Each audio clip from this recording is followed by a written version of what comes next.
Hey, good afternoon, good evening, good morning, whatever time it may be. It's Will back with you guys today with Letters from God. It's been a minute since I dropped the last video, maybe 3 or 4 weeks. There's been quite a bit that's gone on in that time frame. I don't know if I mentioned, I did not mention in my previous video, but I was engaged on May 16th.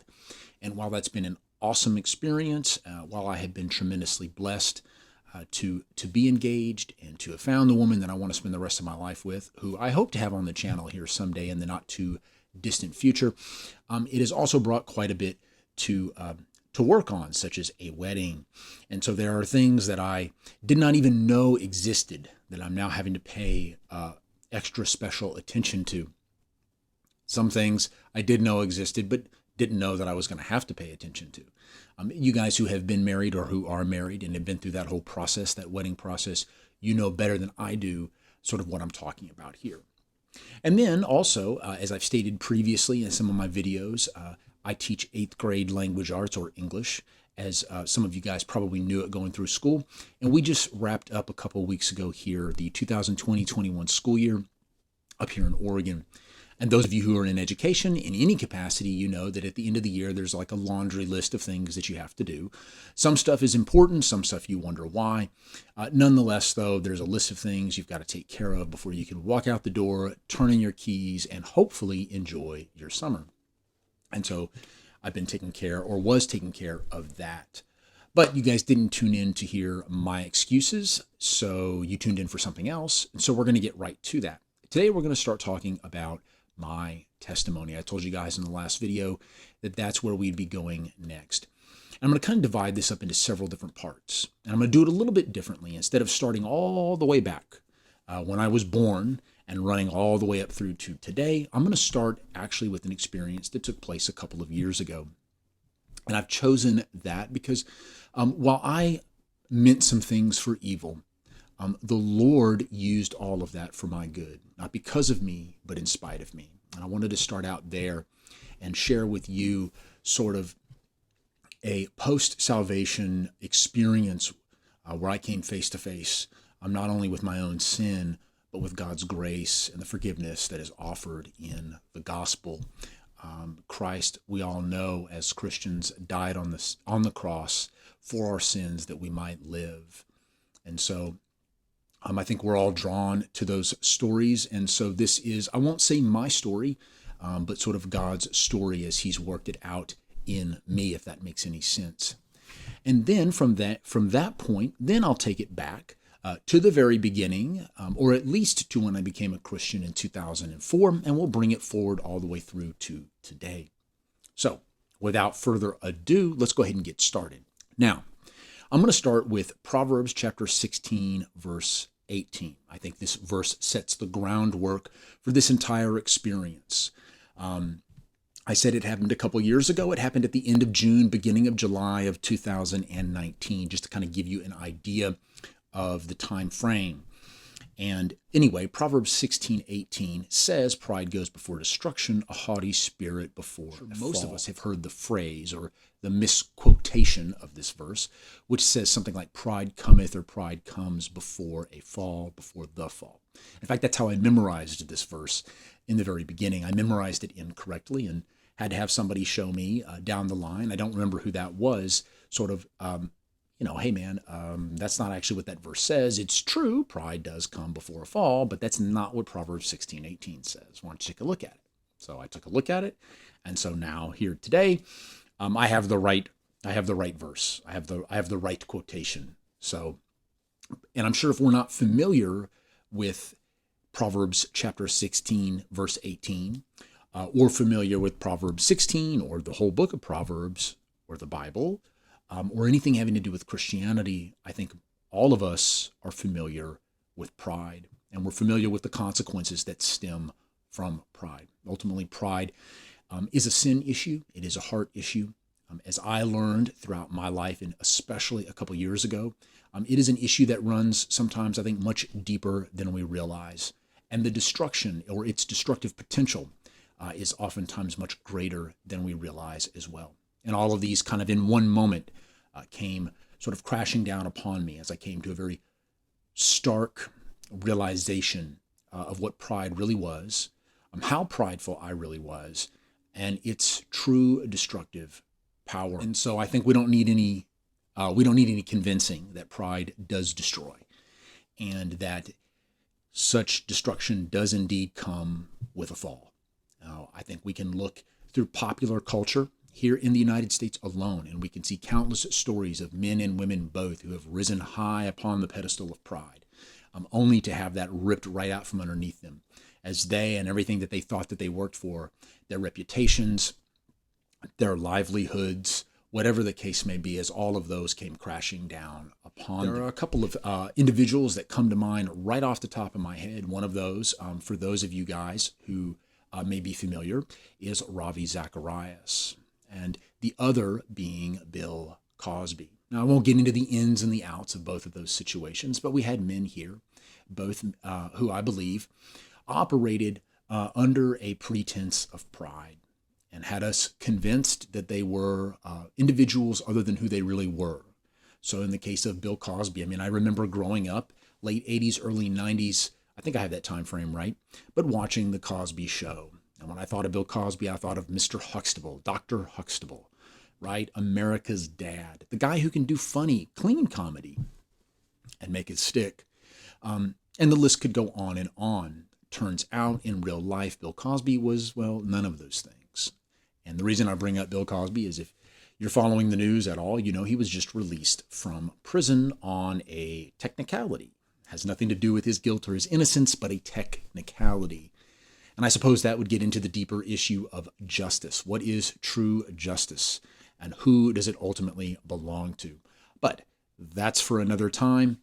So we'll kind of leave that there for right now. Of course, Ravi Zacharias, the same thing. Ravi was someone that the Lord, I would say, used early on in my walk. I used to watch him on YouTube, actually, quite often, and was very impressed by how intellectual he sounded and the arguments that he posed in defense of Christianity. He was sort of at the pinnacle of apologetics. You know, man, if I could say what Ravi could say, man, you know, that would be great. You know, bring it on, atheists, or whatever the case might be.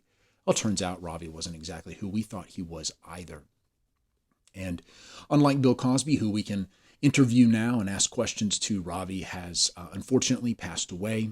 And so, but anyway, in his pride, I believe, in his sin, he's left this legacy behind. And that truly is tragic, and it is heartbreaking, shameful, all into one.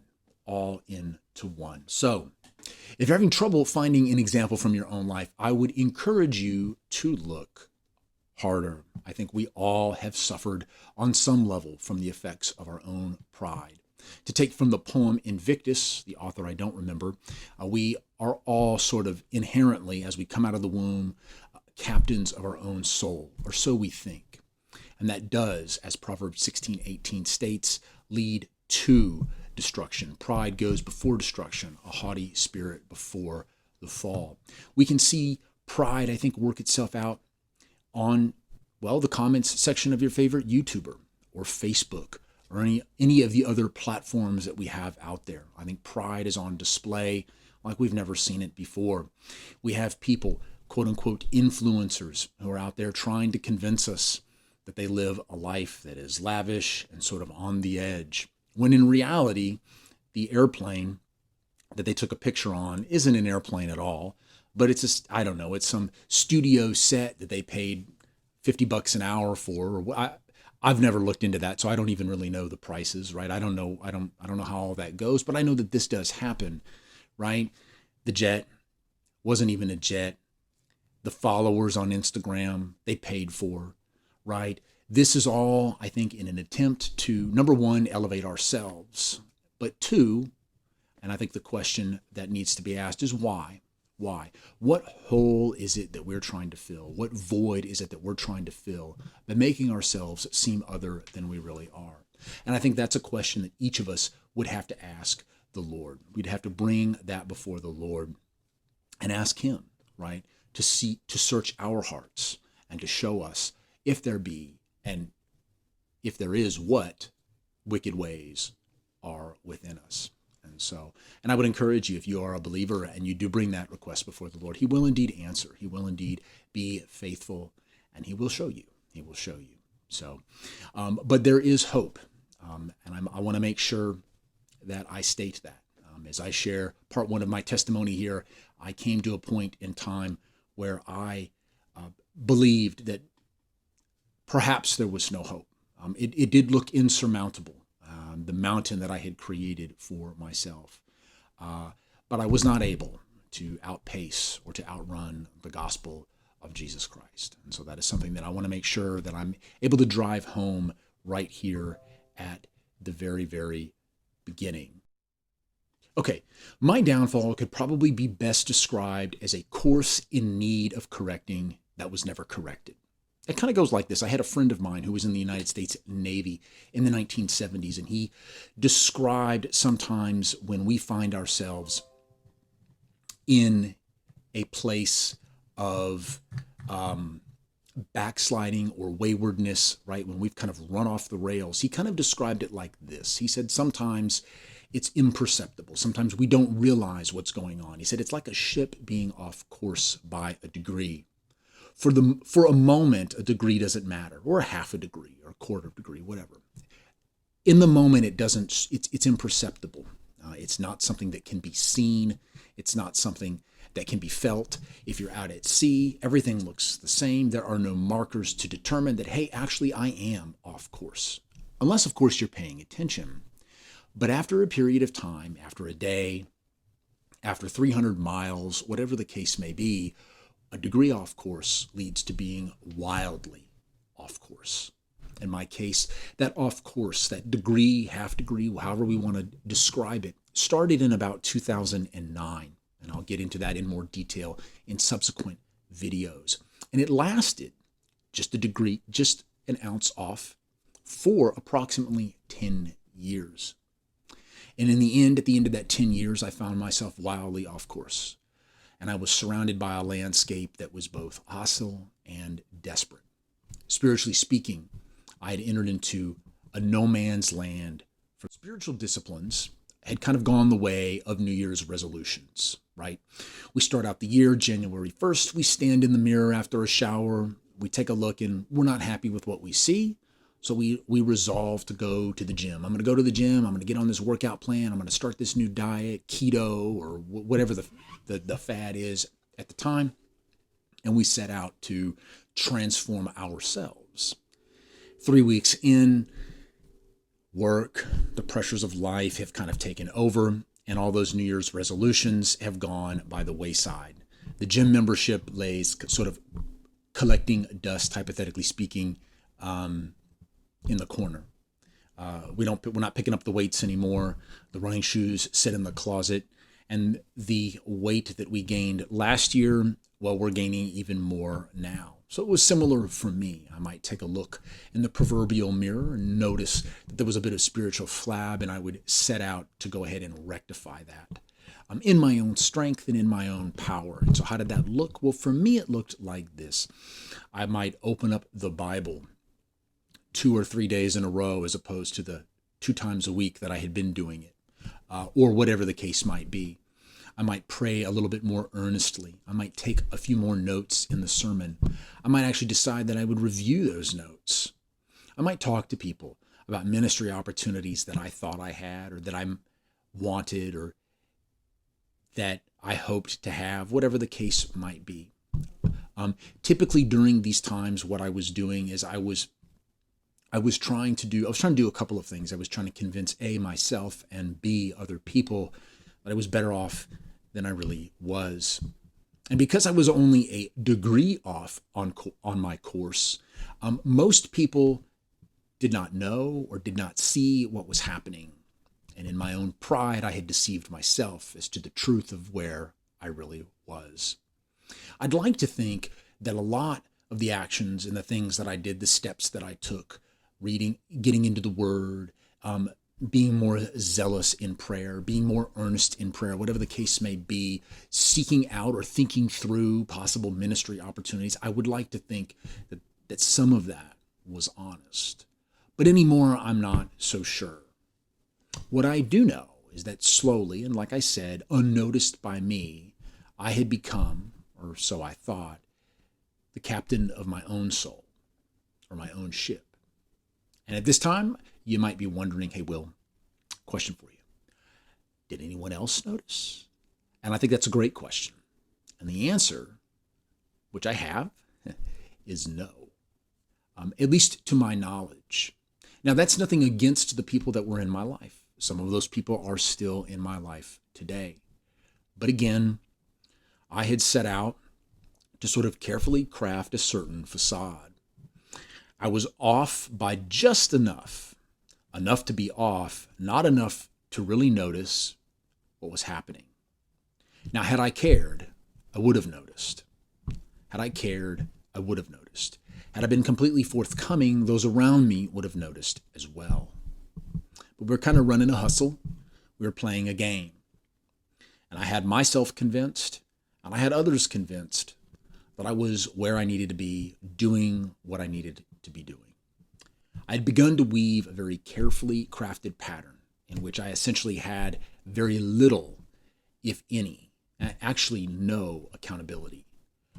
I was around other believers, and yeah, forsaking the fellowship that had not yet become a thing. But who I let around me and who I let in had become two different things. And if there were those who had inside access, how willing was I to share with them truly what was happening in my heart? Right? We often do that, right? Someone asks us how we're doing, and we know we're not doing all that well, but we tell them something like, I'm doing okay, man. I'm just struggling with a couple of things. And then we take all the sharp edges off of those things, and we present something that we think is palatable to people, something that they'll accept, something that if they do indeed love us as they should, they won't rebuke us for. Well, hey, man, I'll be praying for that. Whew.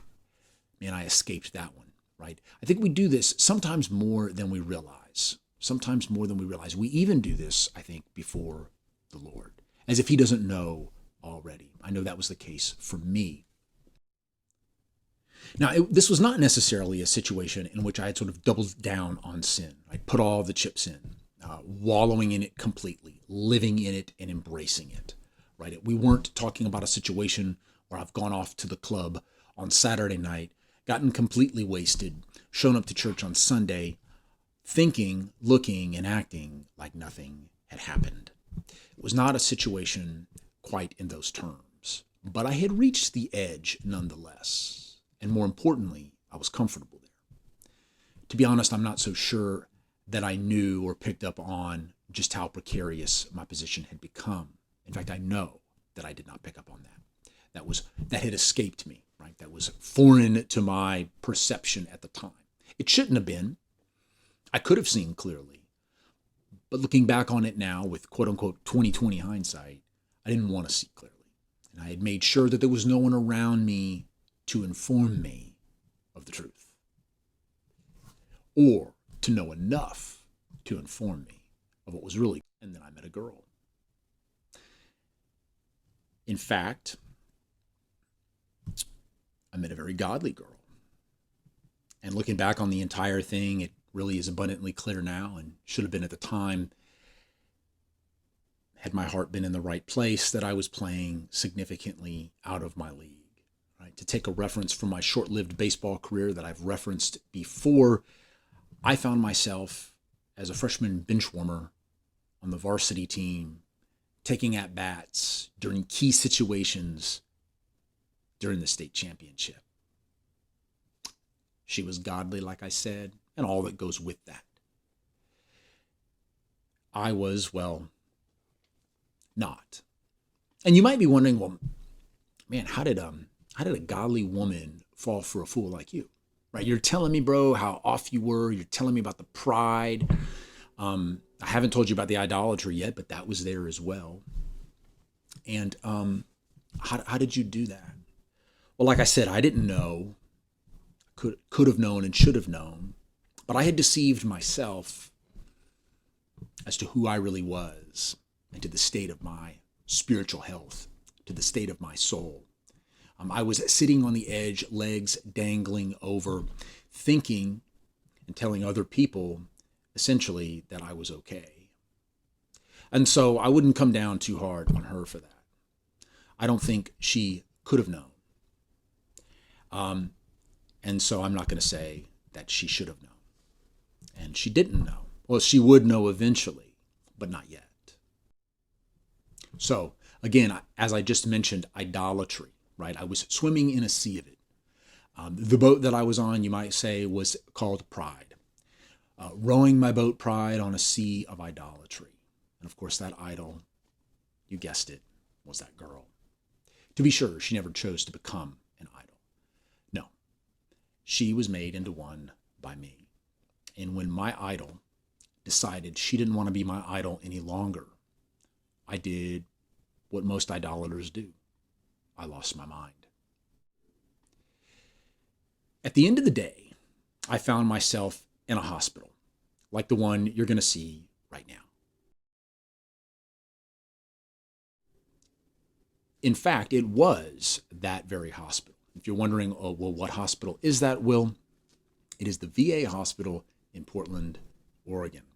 I've made references to living in the Pacific Northwest. Today, I said I talked about the school year in Oregon, just wrapping up. So I live in Salem, Oregon, and so the closest VA hospital is Portland. And as I've mentioned before, I was in the United States Marine Corps, so I went to the VA. I've had some experience in this system along the lines of that which I'm about to mention. What lines are those? Those of quote-unquote mental health. And I won't get into all of that. That will come in subsequent videos. But anyway, I found myself at the VA hospital. I called a buddy of mine who I had met there, in fact, almost exactly 1 year to the date earlier. And I said, hey, man, things are about to go off well, they're already off the rails, man. I need you to come pick me up, and I need you to take me to the VA. He said, hey, man, roger that. Come on over. So I went over to him. We hopped in his car, and we drove up to Portland. And we walked in through the parking garage and into the lobby and to the ER. This is something I had done before, so I kind of knew how things were going to go. We were going to walk up to the desk. I was going to say I need to talk to the psychiatrist on duty. I was going to get handed a clipboard with some forms. I was going to fill those forms out, and so on and so forth. And that's exactly what did happen. There was a lady sitting behind the desk. It was at the end of the day, I think about 5 o'clock or 5:30, and she sounded like she was ready to go home. And yet, here's another one. At least that was the perception I had of her demeanor. I could be wrong. Yet here is another one who's come in. What now? And so she handed me the forms, like I said, and I filled them out. And then I was taken in. Again, I knew how this was going to go. I'd been here before. I was taken in to a room off to the side by a nurse. And she, in this case, got my vitals, mentioned my high blood pressure. I have high blood pressure that tends to be a little higher than the average for somebody my age. She mentioned that. And then asked me 2 questions, which I knew were coming. The first question is, do you have thoughts of harming yourself a year prior? The answer was yes. 2019, in this particular situation, the answer was no. No, not really. Question number 2, do you have thoughts of harming anyone else? And the answer to that question was yes. And this scene playing itself out here at the VA hospital in Portland, Oregon, was not a random scene. It was not created in a vacuum. This scene was one of a larger scene or movie, okay, if we're going to use those terminologies. I don't think that's a word, terminologies. If we're going to use that terminology, it was a part of a larger movie, a larger scene that had now entered its 3rd day. And it began, I believe, 2 days prior to this, as I arrived at the home of my ex-girlfriend to tell her, simply put, what I thought of her. I won't go into the details of that particular scenario, that particular situation, those circumstances. I will say that there were no hands placed upon anyone, but I was extremely angry. I let that be known, and I caused quite a stir with both her and her 2 roommates. This would lead to my first meet and greet with the local police department and a conversation that would last upwards of 1. Now, I'm going to highlight that conversation because I think it's important into the greater scheme of things. One of the things that I want to highlight here first and foremost is the grace and the mercy of God. And I think some of that is captured in this conversation that I had with this police officer. I was later told that by somebody that they believed that they knew this man or had known this individual in the past and that he actually was a follower of Jesus himself. I've not been able to ever confirm that, nor can I deny that. But I could see how that could be the case. I had gone in, again, like I said, to their home, and I had made a scene and eventually found myself at a park.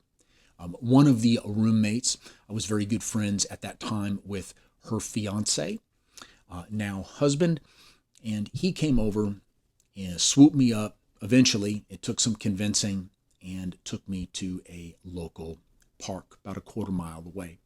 And so anyway, we sat down at this park after much arguing and yelling back and forth, and then the police department showed up. And I knew what was going on. I knew that they had been called.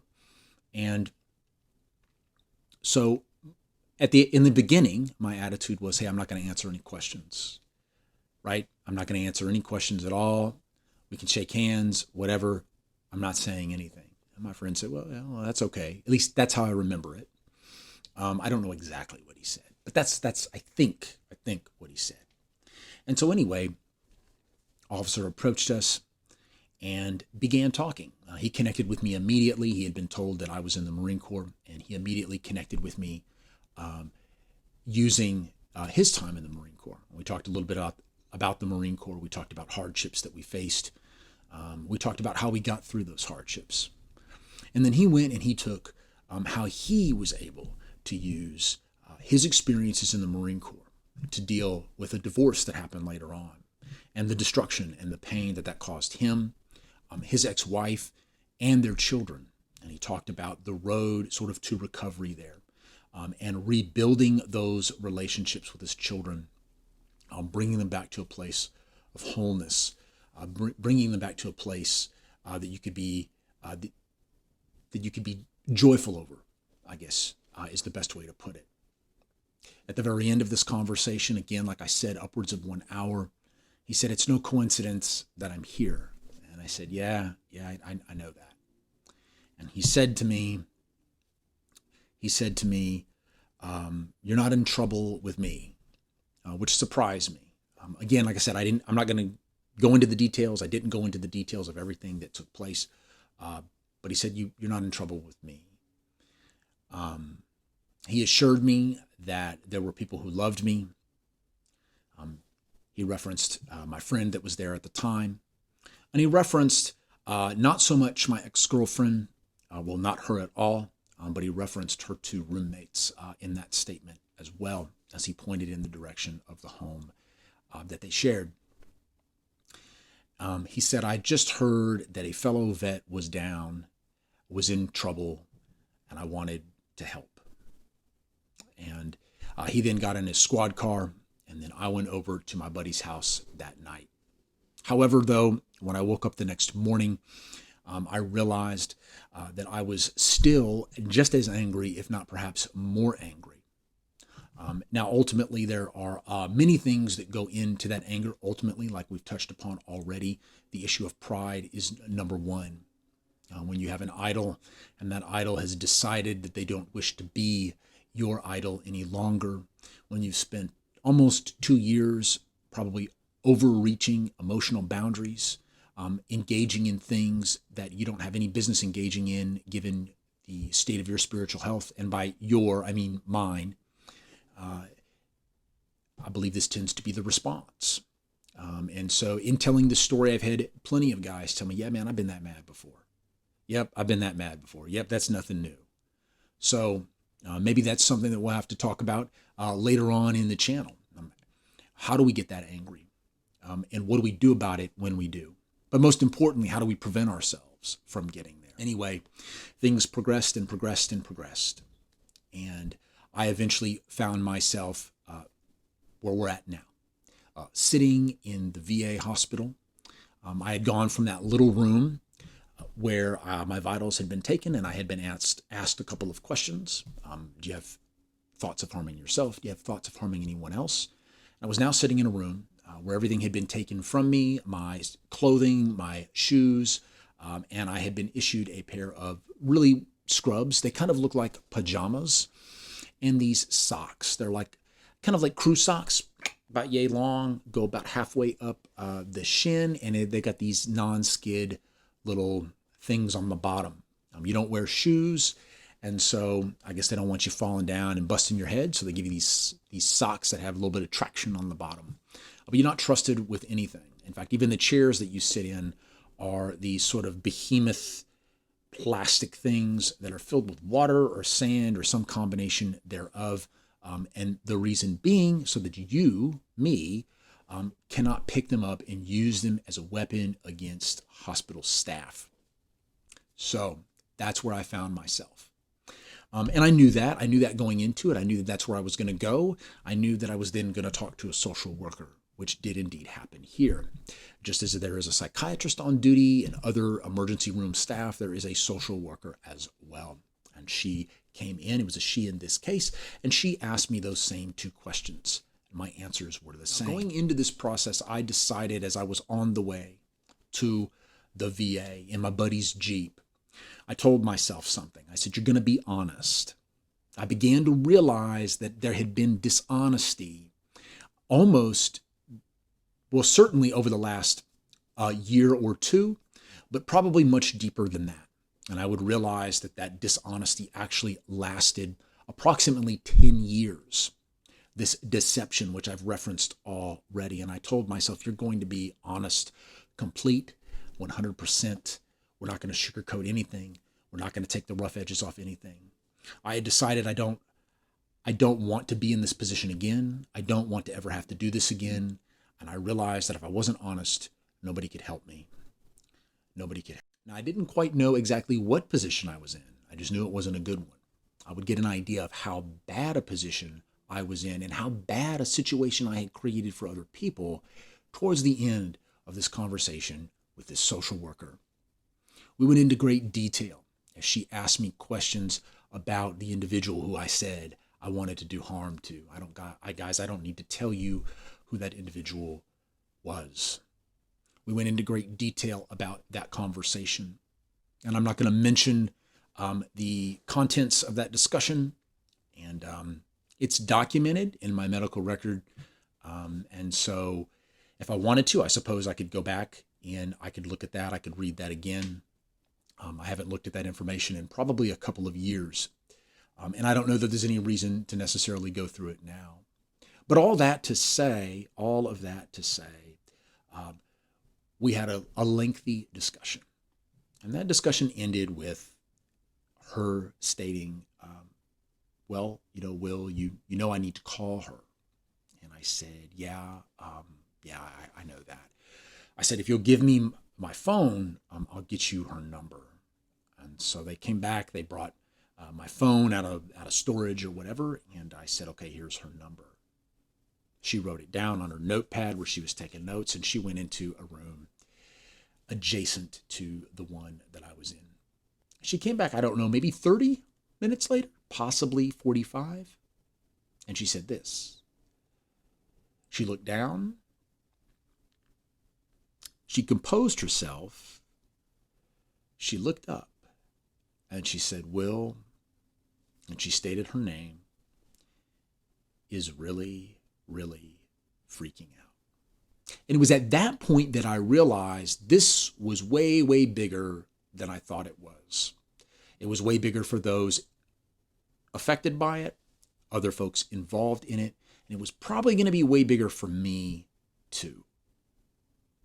She left the room to go confer with the VA police department.